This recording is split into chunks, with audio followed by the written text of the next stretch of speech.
So this is not my usual solo tour thing. Or solo travel thing. I'm taking a bus tour today into the Highlands because I spent a lot of time debating with Jeanette Mills on which tour I should take because I need to get out there, but I only have so much time. So I'm staying in Newtown in Edinburgh right now, and I'm walking to Old Town to the Ensign Egbert pub. That's where I'm supposed to meet up to spend the next 12 hours in the Highlands, Glencoe, Loch Ness, all that jazz. So I made it to my bus and we started our tour of the Highlands. The thing about these bus tours is you do spend a lot of time on the bus, but for someone with a short amount of time, you do cover a lot of ground.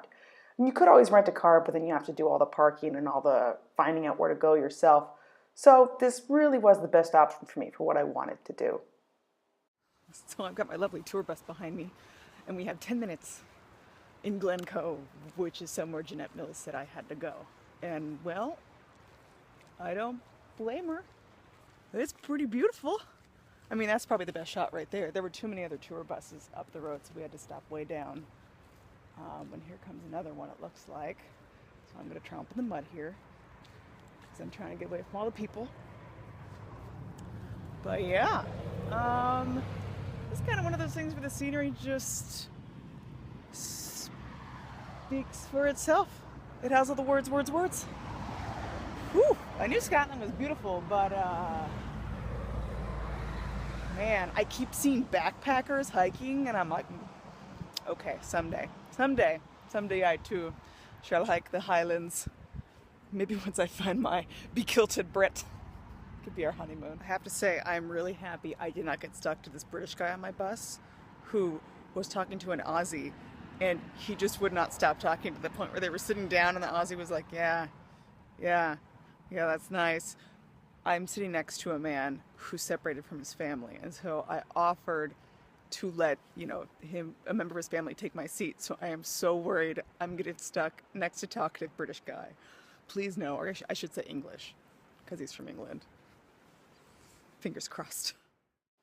So the good news is I did not wind up next to awkward British guy, although I did avoid eye contact the rest of the trip because he seemed to have some sort of death stare. I wound up next to some other Americans, actually, from Arizona and Chicago, so got in some good American time the rest of the trip.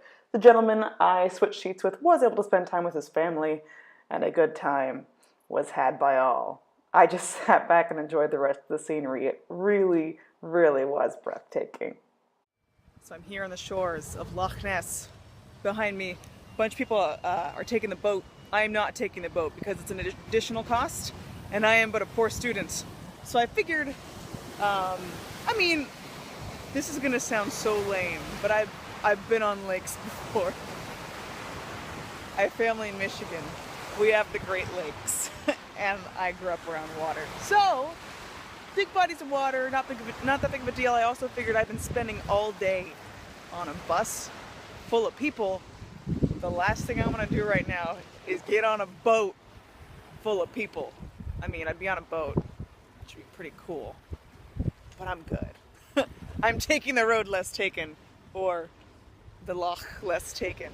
Ooh, I like the sound of that. That is poetic. Also, I made the mistake of not shouting out to Katie Brown the last time I was in Scotland, so I figured that Loch Ness is a perfect place to say, hello Katie Brown, wish you were here. I guess I should make some sort of comment about the Loch Ness monster. So here it is. Oh, maybe I'll see the Loch Ness monster. Nope. So this is really unexpected. I just had like a 10-minute conversation in broken German and English with an Austrian couple. And they gave me their card if I was ever in Vienna. I guess my German gets by better than I thought. I think they knew about as much English as I knew German. So to everybody who told me I would never use German, I now have friends in Austria. Booyah! So a not so short bus ride later, we ended up pulling into Edinburgh city centre around 8:30 p.m. where we ended our tour. So somehow I keep doing these videos, and then by the end of the day I'm so tired that I forget to end my day. So I'm here in my Airbnb. Obviously, I had a great time in the Highlands today, It was 12 hours, over 12 hours, about 12 and a half hours. We got back around 8:30 into Newtown. They dropped us off on Princess Street, and it is crazy in Edinburgh right now with the Fringe Festival going on. There are people for days. Luckily, I'm staying down the hill from Newtown, so I'm not around all the crazy crowds. I'm close to the Royal Botanical Gardens, so I'm just here.